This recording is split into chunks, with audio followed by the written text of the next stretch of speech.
Hi there, and welcome to Draw With Me. I'm Danny Gregory, and first of all, how many amazing and amazingly better than one I did versions of making a cappuccino that we just saw at the beginning. Yes, last week was a bit of a fiasco. It was fun, it was funny, but my coffee making techniques were called into question by large numbers of people. So don't come to my house for coffee. Today is going to be a slightly different version of Draw With Me, and I wanted to tell you about it in advance because it's possible that you may not want to stay. I know a lot of people come to Draw With Me like I do to relax, have a nice fun time, and just do a bit of drawing, hang out.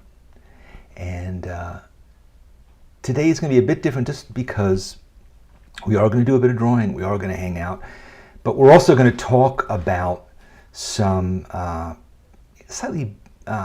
some topics that are actually quite serious and may actually be upsetting in some ways to people.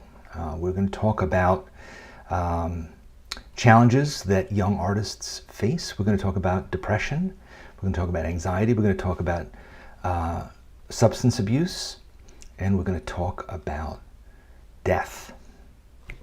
Those are all elements today, and if those are things that you just do not want to deal with today, I totally understand, in which case there's probably 100 previous episodes of Draw With Me. Just watch that this week and come back next week and we'll talk about something else. But if you would like to remain, I'd like to talk about a young artist and his story, and I'd like to talk about what we can learn from him and what we can do in response to his work and to his legacy, really. And that is, his name is Amos Lemon Burkhart, and he's a young artist who lost his life quite recently. And I wanted to introduce you to his art, and I want to tell you about a project that I'm involved with that I'd like to involve you with as well. So please make your decision about whether you want to stay or not, or leave at any time. It's fine. It's not going to be super heavy. That's not the point. But it is going to touch on those kinds of things, and I just thought it would be responsible to let you know about that in advance. We weren't going to be, just talking about drawing. We're going to talk about really the issues that face artists, and that's one of the things is artists are different in some ways from other people. I think that there's a myth that artists are more likely to be crazy or more likely to be addicts than the average person, and that actually isn't true at all. There's actually no correlation between creativity and mental illness and substance abuse.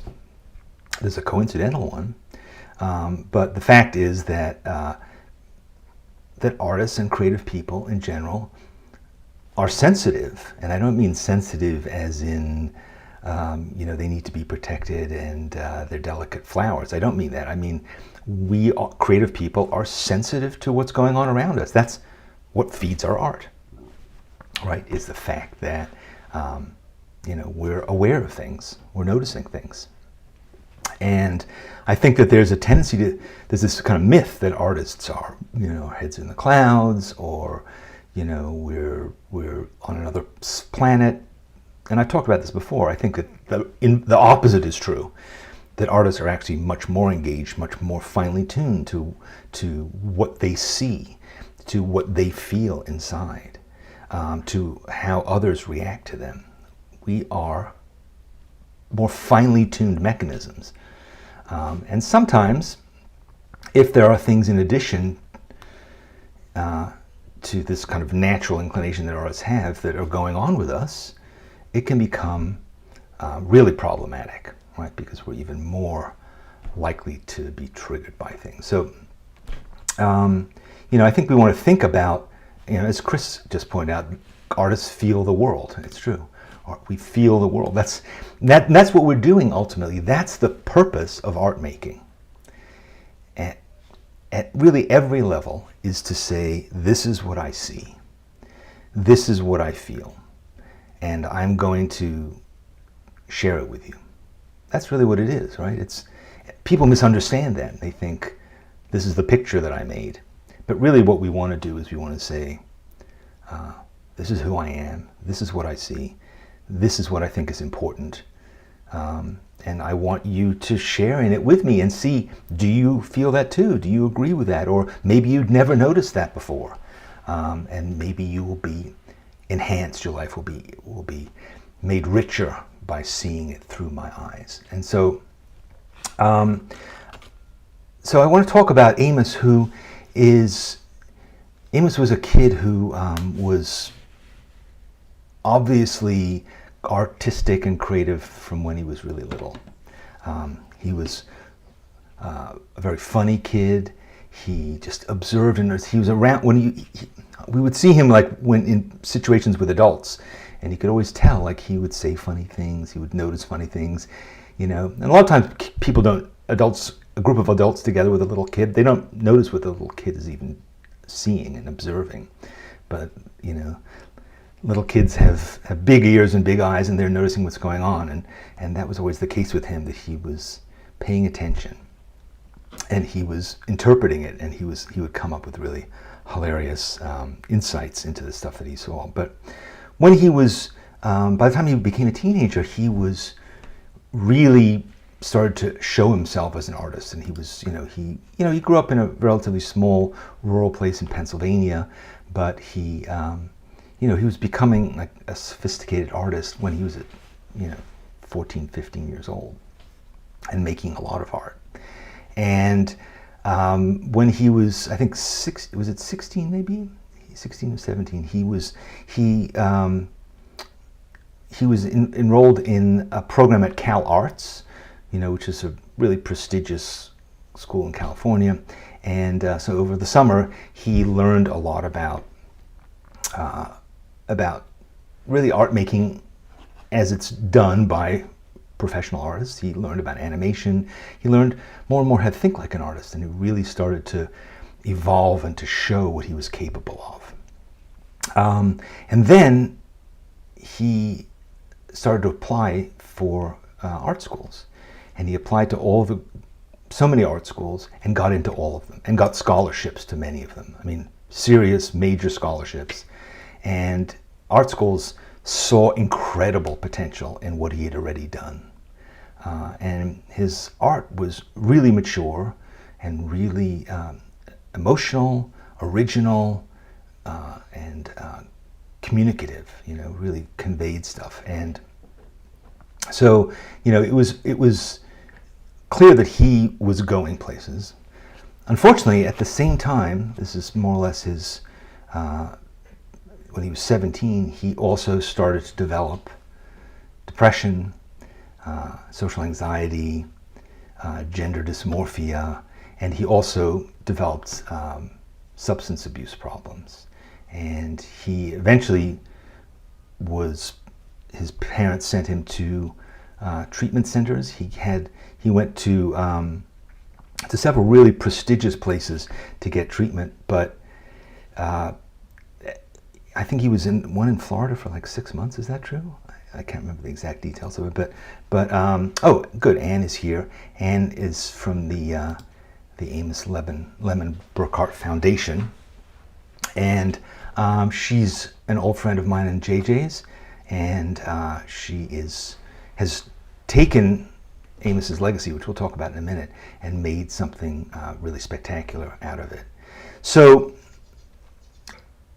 here's Amos, like, on the one hand, with 1 foot into the future, the opportunity to go to so many great places to study art, and also being encouraged and supported in doing that by his family and by the art education world.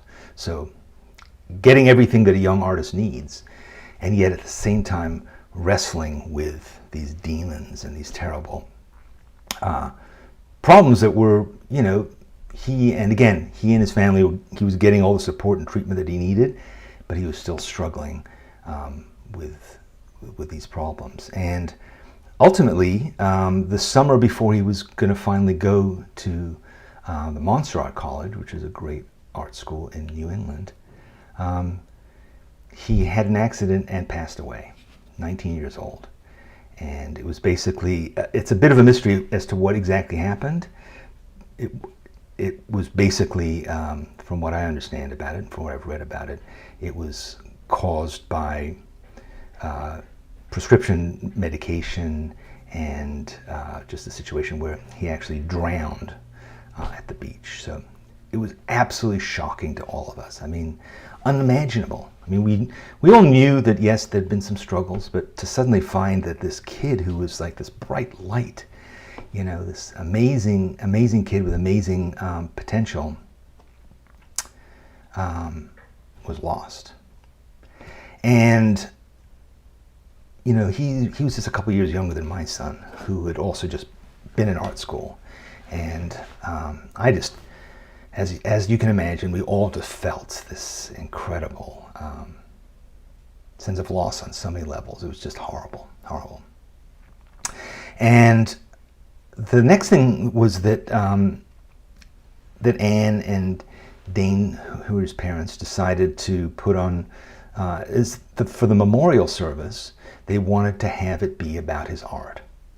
So they started to gather up art, and they kept uncovering more and more art. And they ultimately found 500 works of art that he had made, 500 works of art in the 2 or 3 years. I mean, and everything, paintings, drawings, he did incredible life drawing. He made oil paintings, he made animations, he composed music. I mean, he was just creative on all levels. And we went to this huge, beautiful church, and they had this art hanging on rails up to the ceiling all through the room. And it was, I mean, it was the first time that any of us, probably even including his parents, had ever seen this body of work all together. All of this art stretching up to the sky. And we spent, you know, the first hour or so just wandering around looking at all this art and of course thinking about it, thinking about why was this exhibition happening. And it was just incredible. So I want to just show you some of his art, and then I'll talk a bit more about why I'm showing it to you also. So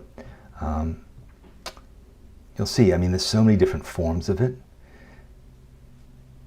This is, I guess it's a watercolor.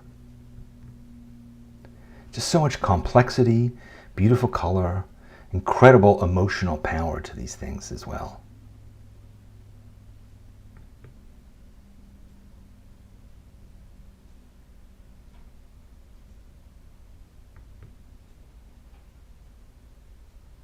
And also such rich variety. You'll see as we go through it, the different styles that he was exploring.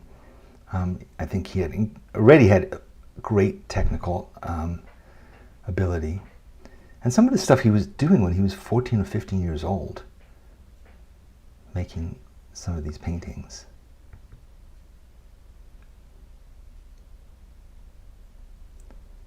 I mean, to me, that's a painting that you would see in a museum and not think it was out of place. I mean, that's the power of these things and the depth.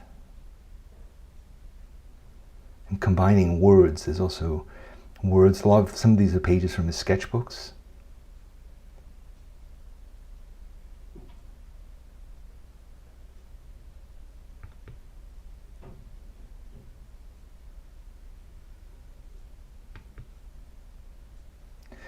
You can see a lot of these on his website. I put a link down below, and you can go and see more of this. It's a big Instagram account. I thought these were amazing too. These are life drawings, but look at the complexity of these. To me, I've never seen anything quite like this, where you pick one part of the figure and you just develop it with these incredible lines. It's really beautiful.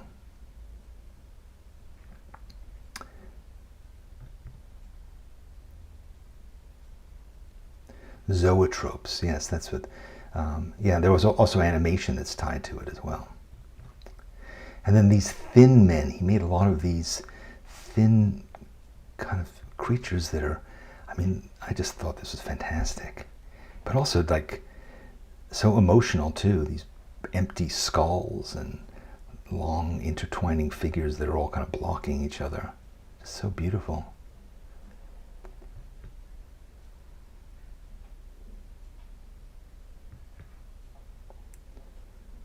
And then, I mean, they're all emotional. That to me is the through line. The visual styles change, the colors, but the feeling is so powerful in all of them, right? There he is. So this is Amos, the year that he died. You can see that he's fun and lively. It's so sad in a way that he's now tied to sadness, that he, you know, that's what we think of him. We think of him as being defined in some senses by the fact that he died. But you do think like, well, where would he be? You know, like where would Egon Schiele be? Where would Vincent van Gogh be? You know, if this tragedy hadn't cut it short, it accomplished so much in a short time. This is his headstone. Is it a headstone or is it a memorial plaque? But also this thought, stay alive, make art. That's really a key part of it, is the message that ultimately Anne and Dane want to leave us with is stay alive and make art. That it's possible to do that, that it doesn't, it's a plaque in a garden, I'm sorry, yes. So this is a self-portrait, and I'm going to come back to this picture in a second to talk about it. So the foundation that has been set up in his name is, I think, a really wonderful thing, and it's designed basically to support young artists and students. So to help get scholarships for students, to help students who are struggling with addiction, and to support things that would have supported Amos as well, I think is really the idea, is to help people to break through this. So, you know, really, how can we as fellow artists, you know, embrace this message that says, you know, that life is important, that life, of course, goes without saying, but also that we as artists need to embrace life, and we need to make art that celebrates it. And that to me is his legacy, is a reminder that that art is this really powerful enabling force, and we need to support it in other people, support other people who are doing it, and we need to support it in ourselves, because we as a species kill artists all the time. We make artists feel like they are outsiders. We make it so hard to be an artist, not just financially, but also just to do it for ourselves. And I feel like that is what I've been talking about for a couple of decades, is it's up to each of us to figure out how to empower the artist in us to survive, to come back to life, to keep making art, because the world isn't a terribly helpful place when it comes to this, and it's not going to help us most of the time. So what I wanted to talk about today, what I wanted to do today, was to focus on this project that Anne approached me about. So the foundation is doing an exhibition. They've asked 100 artists to make art in response to Amos's work. And that's what I would like you to join me in, because I volunteered to do this, to be one of the artists in this exhibition. But the more I thought about it, the more I thought my art form isn't just a sketchbook and isn't just drawing and writing, but it's what we're doing now. It's working with creating a community and using all of these tools, the internet and cameras and pens and paper together. And so what I want my art piece to be, my contribution to this show, is the collaboration between you and me and Amos. I want to take Amos's painting, his self-portrait, because we were asked to pick one of the pieces that resonated with us to make a response to. I want to share that picture with you, and I want us to make art together in response to it. And I want my contribution to this show to be our contribution together. So this video that we're making right now and telling Amos's story, and putting it on the internet, that's part of the piece. And the work that we'll make, I'm going to start on mine today. I don't know. I can't imagine that I'll finish it in the time that we have together today, but I certainly want to start thinking about it and looking at it. So I want us to work together on this. And so now that you know a bit about Amos's story, I want to go back and look at this piece again, right? So that is this piece. And say, okay, this is the piece that I chose. This is a self-portrait that I did when he was, I think it was quite young. I mean, obviously everything he did was when he was quite young, but he is, you can see how young he is in his face there. So let's think about it. Like, how do we feel about this story? How do we feel about what we've just learned about him? And what is it we want to do, you know? So that's what I would say. Get out your sketchbook and let's have a look. Let's think about it. You know, I might, 15, yes. He was 15 when he did this. So, and you can see, as I said, you can see all this on his Instagram. You can also see more of it when you go and look at his website, which is linked below. So let's just get to work. Let's just see what we can do.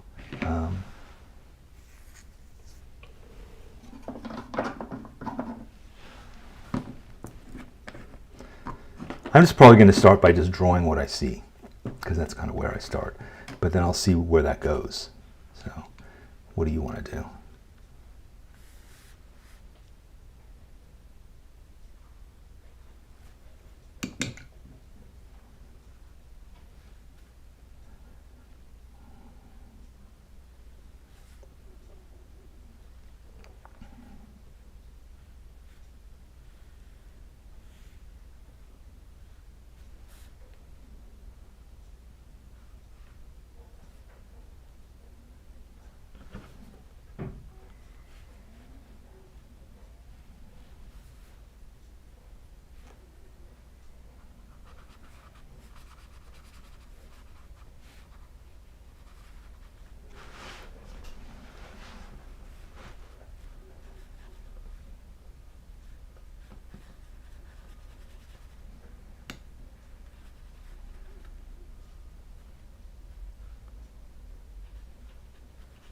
I think what I hope to do with this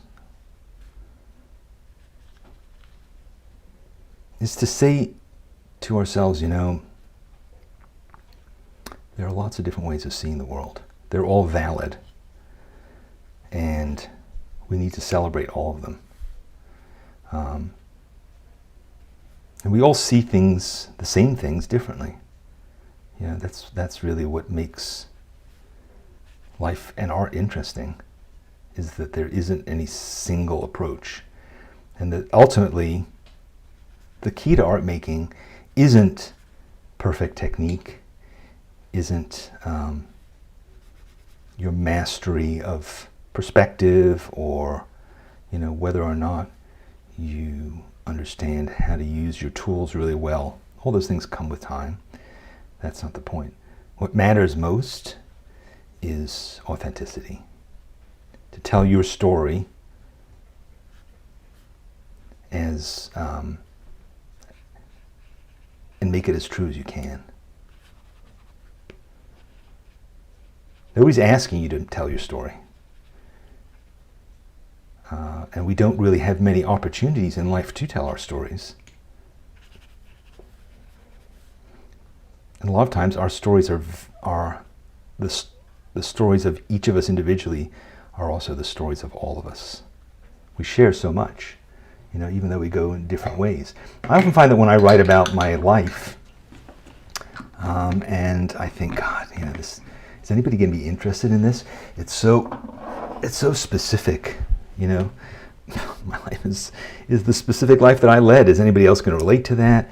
You know, my life has been has had some weird aspects to it. But what I find is that whenever I share a story or I make art that's about some aspect of my story, people say, my life is completely different, but I know what you mean. You know, and we think we're alone in so many ways. And as artists, we often feel like we're alone. And unsupported. And we can feel that to the extent that we don't even want to do the thing that burns within us the most, because we're afraid it's going to get rejected or not understood, or even that it's going to damage us in some way, damage our lives, right?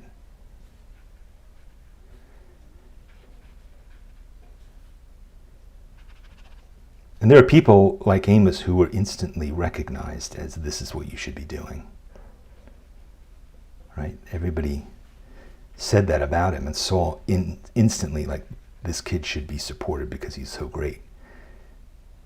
Most of us never had that experience, but it doesn't make our desire to express ourselves any less valid.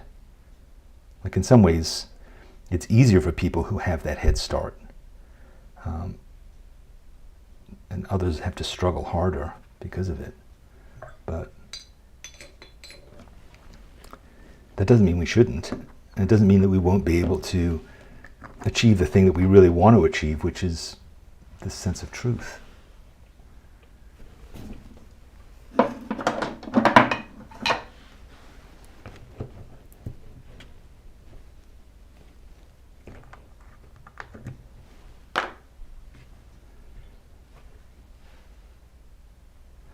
Yeah, there's some discussion about what the phrase was on the plaque in the garden. Stay alive, make art. I don't know that it was stay alive, make art to stay alive. I don't think that's the message. I think that those are both crucial messages. Those are both things that we should all be doing. You know, it's terrible that we have to tell people to stay alive. It's terrible. But when you feel hopeless, I don't know, I'm not going to pretend to understand how these things happen to people.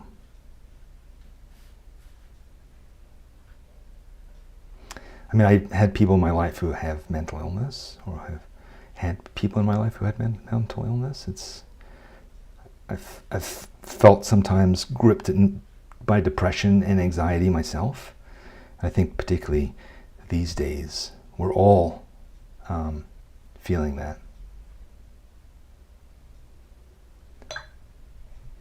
You know, Tin Art, you're just starting out, and I see that you're raising your hand to tell us your story. I think what I'm talking about in terms of self-expression and saying what you have to say has nothing to do with how long you've been doing it. You know, I mean, you look at Amos and you see in a year or two, when he was making art, he was accomplishing so much because he was passionate about it. 500 paintings. Van Gogh made about 1,000, but he had a lot longer to do it.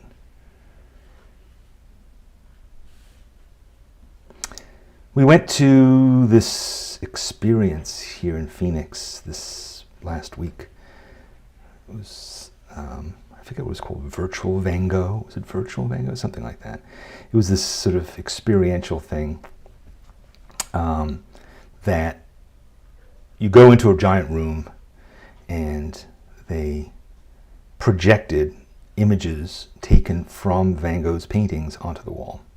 And a lot of them had effects in them that made them feel, you know, sort of surreal, in the sense of undulating and moving. So there was, you know, flowers and stars, and they're all spread across the room, and they're all moving around.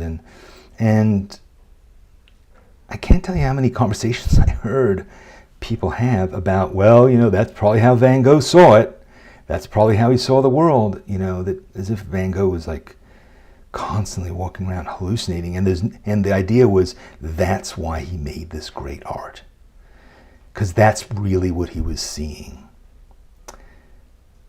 I don't know. I'm not Van Gogh. I've read a fair amount about him. I've looked at his paintings many, many times. And I don't think that's literally what he was seeing in the world. Again, this idea that you'd have to be a crazy artist to be able to make that stuff, or no wonder we can't do it. And that is not only not true and insulting, frankly, but also it continues with this business of making artists into others. They're not normal.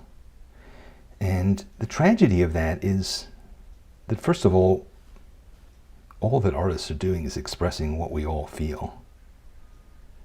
That's all that's going on with them. But also, when we think that they're other, how do we respond to it? It's as if you're dealing with another species. And the whole point of it is to say we all feel this way, not just weird whack jobs, but all of us. We all feel these feelings, we all see these things, or don't see them and need to see them. And, that's why we respond to this stuff. And a lot of times we don't respond to it in words. If we allow ourselves to look at art and absorb it and let it move us, it takes us to places that are very difficult to articulate. Like, why is it that we feel that way? Why is it that we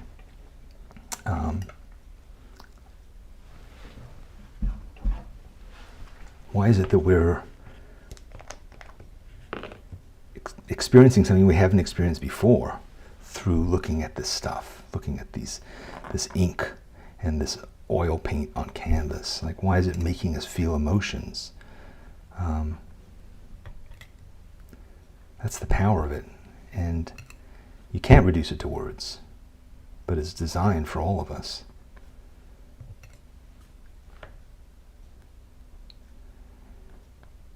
And if our society wasn't so wrong-headed about so many things, those people who had that ability to help us to see clearly, those people would be the celebrated ones. They wouldn't be pariahs. You would say, that person's incredibly important. What could be more important than somebody who sees clearly and tells us what we can and should see, right?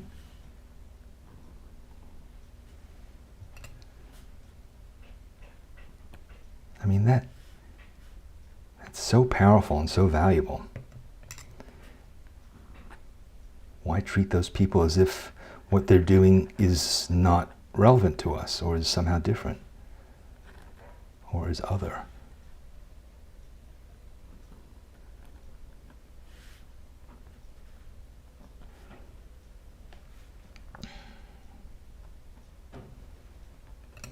Those are the people we need to support the most.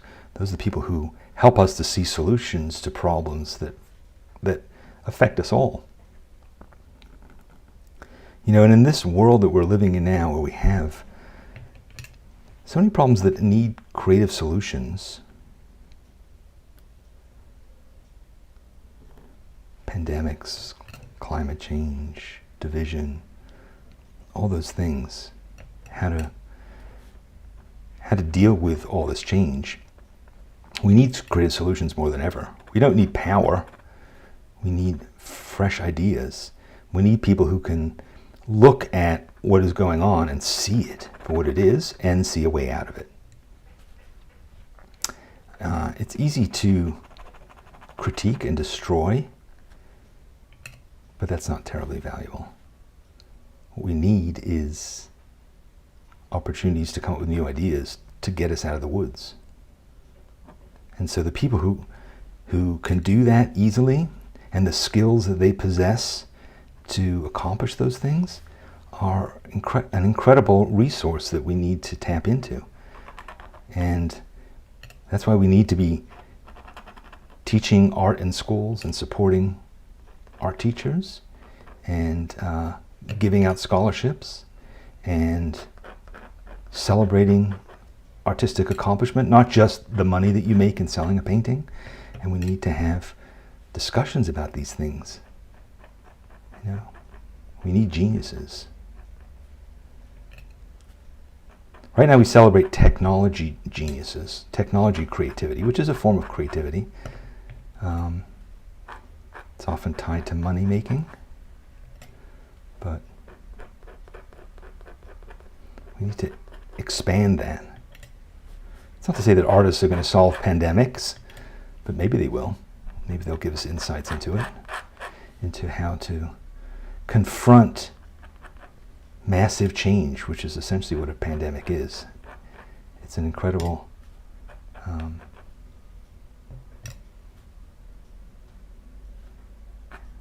unexpected change in our world. So if we're open to the idea of change and we're resilient, well, those are the powers that art can give us. And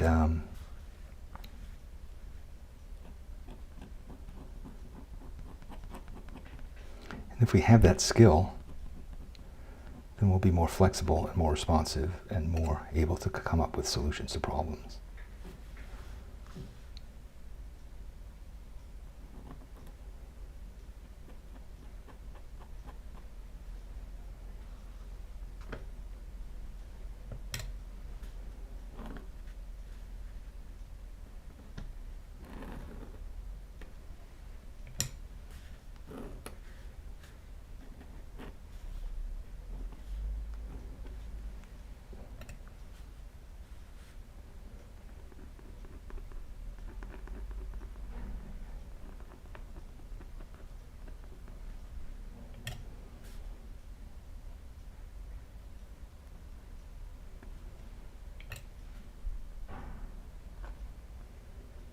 I'm sorry, I feel like I'm lecturing to you. You just wanted to sit and draw. You didn't need some blowhard telling you everything that you should or shouldn't do. But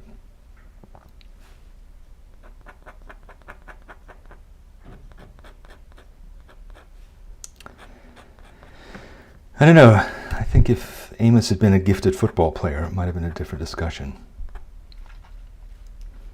The world would be celebrating him.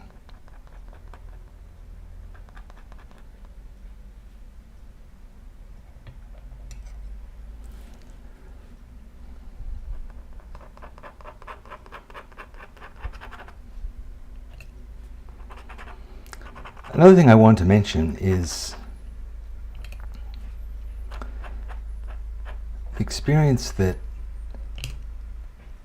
Amos's parents had is the worst experience anybody could possibly imagine having. I mean, I know it as a parent. I'm sure you can imagine it whether you're a parent or not. This couldn't be anything worse that could happen to you. And it could completely unmoor you, completely destroy your ability to function. And what I thought was so amazing about the response that I saw in the two of them was that, of course, they mourned and grieved, but they immediately turned to celebration of what Amos was and what he could do, and looked for ways to turn that power that they saw in him into a power for good to help other people, you know? And I just have such respect for that, but also just it really touched me, the idea that you can take this tragedy that happens to you and you can make it into a force for change and positivity. And that they celebrate what was great about Amos, you know, instead of his story just becoming one of tragedy and loss, it becomes, you know, a new beginning for other people and an example for others to say, yeah, maybe this is what I need to do and this is what I need to value. And they were lucky because they they understood the importance of art in their own lives, and they also were supportive of the challenges that he was going through. They understood that firsthand. So, again, Amos had so much support, and in spite of that, he suffered and ultimately succumbed to it. And I'm sure they thought, if our kid, who had every resource and every opportunity to overcome these challenges, couldn't do it, what about all those kids who don't have that? How do we help them? And yeah. I mean, money is one thing, time is another, but I think a key thing is also just understanding, the empathy, to understand it, not to think of people with emotional problems as other or as problematic, but to treat people with empathy and to see what you can do to help them, or support them at least.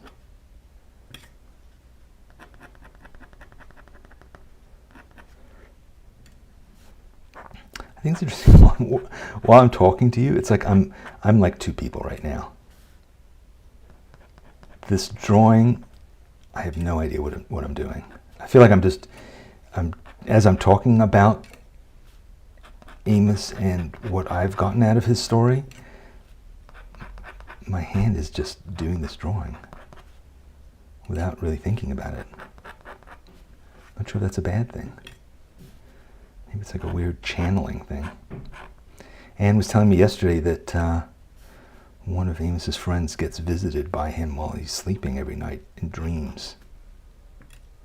And he said that a couple days ago he didn't show up in his dream, and his friend was worried about it.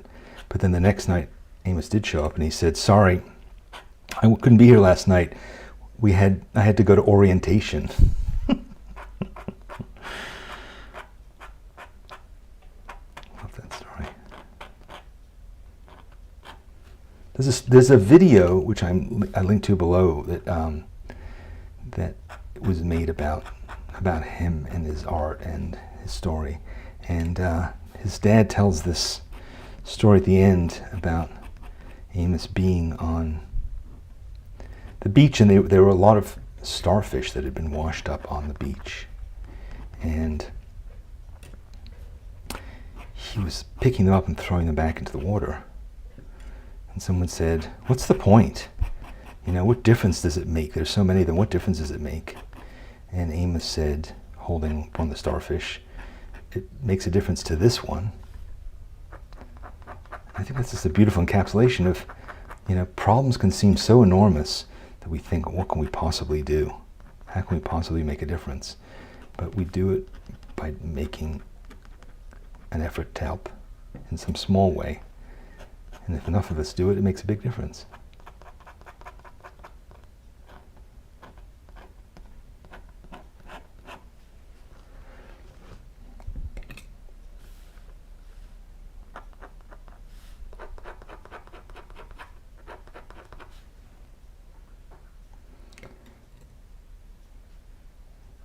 Yeah.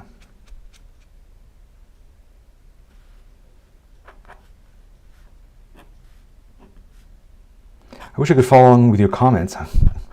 That would be a third version of me I would need to have. But it's like, I'll have to read them later on, see what you guys are saying. Hopefully I'm not taking you down any paths you don't want to go, but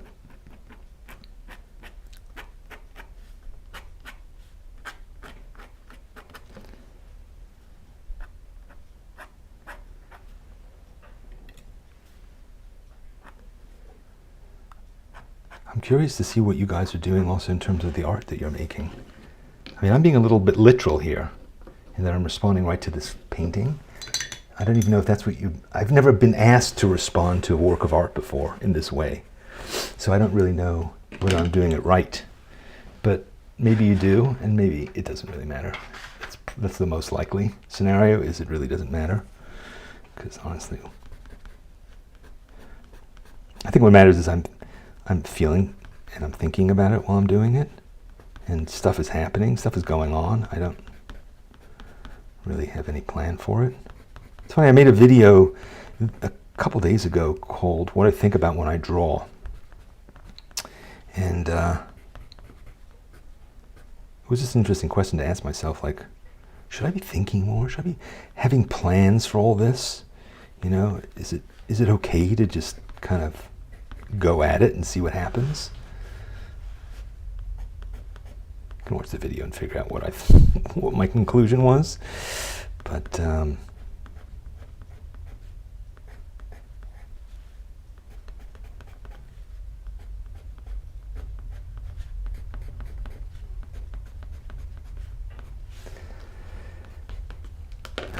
yes. All right, see, I'm trying to catch up with the conversation. What would be the best quote to add to our drawing today?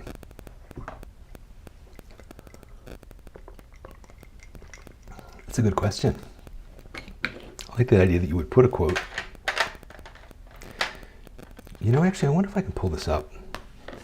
Yeah, so I saw this a couple days ago.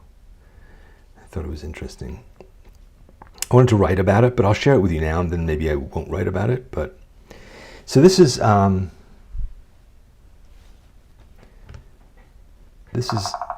oops, sorry, what's going on? This is an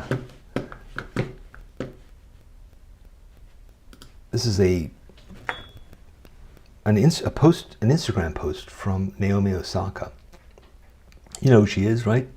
Tennis player who pulled out of the U.S. Open and has been wrestling with depression and other stuff. And this is what she wrote. Maybe you've seen this already, but she said, "I've been reflecting over this past year.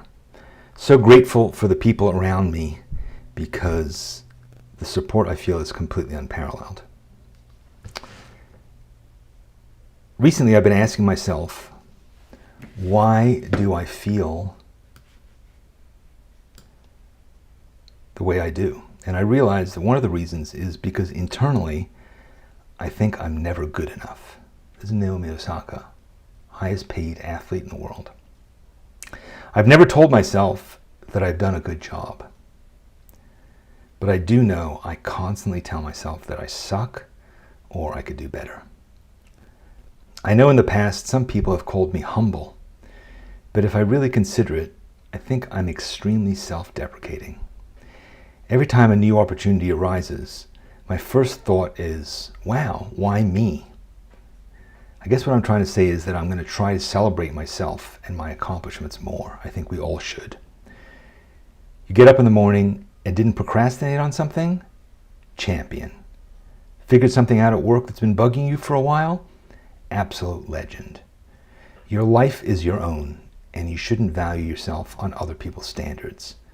I know I give my heart to everything I can, and if that's not good enough for some, then my apologies, but I can't burden myself with those expectations anymore. Seeing everything that's going on in the world, I feel like if I wake up in the morning, that's a win. That's how I'm coming." Yeah, that's sad. I mean, it seems like this is an opportunity for her to have a change in direction with her thinking, but it's so sad that she has gotten to this place. And I think it happens so much. It happens so much. And I think, and this has nothing to do with Naomi Osaka, but I think that making art and expressing yourself, even if it's expressing pain and sorrow and loss and loneliness and confusion, if you can express it in some way, when you do, you put it outside of your head. You pull it outside of your head. There may still be bits of it in there. It's not like a vacuum cleaner, but you pull it out of your head and you put it on paper. And when you do, you can see it because it's outside. It's not just a swirl of voices in your head. It's not just emotions and feelings. It's now externalized as well. And that can give you some perspective on it. That can give you, a way of gaining some control over, I think. I find it does. And I think when we talk about making art that expresses how you feel, it doesn't have to be as literal as writing it down or making the images up, but it can be just being gripped by the feeling as you make art. You're probably gripped by the feeling anyway, but if you allow that feeling to be in you while you're making art, that art will be suffused with that feeling and it will kind of absorb it out. So yes. Or you could be like Naomi and just celebrate every accomplishment. I did a drawing today. I put on pants. Whatever it was you did. By the way, if you want to keep working on this drawing and you want to keep looking at this image, we have a sort of like mini blog that's part of our YouTube thing. It's under the word community. If you go there, this picture is there too. And you can see a bigger version of it if you want to kind of zoom in and look at it in more detail. So yeah. All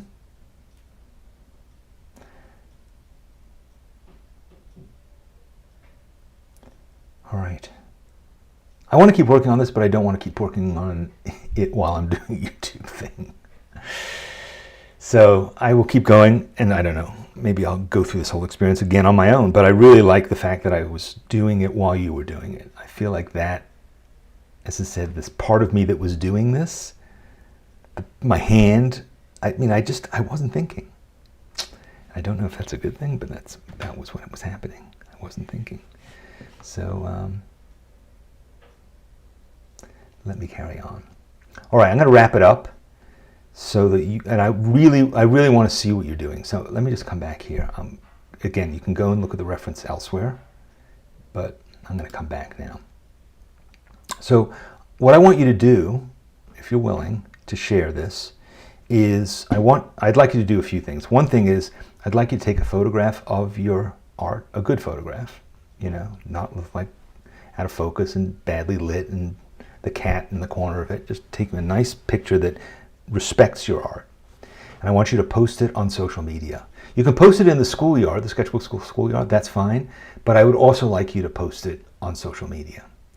And I'd like you to tag it with both of these tags, hashtag SBS Draw With Me and hashtag Amos Lemon Art. Okay? If you've never used a hashtag before, it just means that you type that into the post somewhere. If you do this and share it on social media and maybe write a sentence or two about this experience today or about Amos and his art, or you could link to his website or to his Instagram, put a little bit of effort into it, because this is, I think, a very important message to get out there in the world.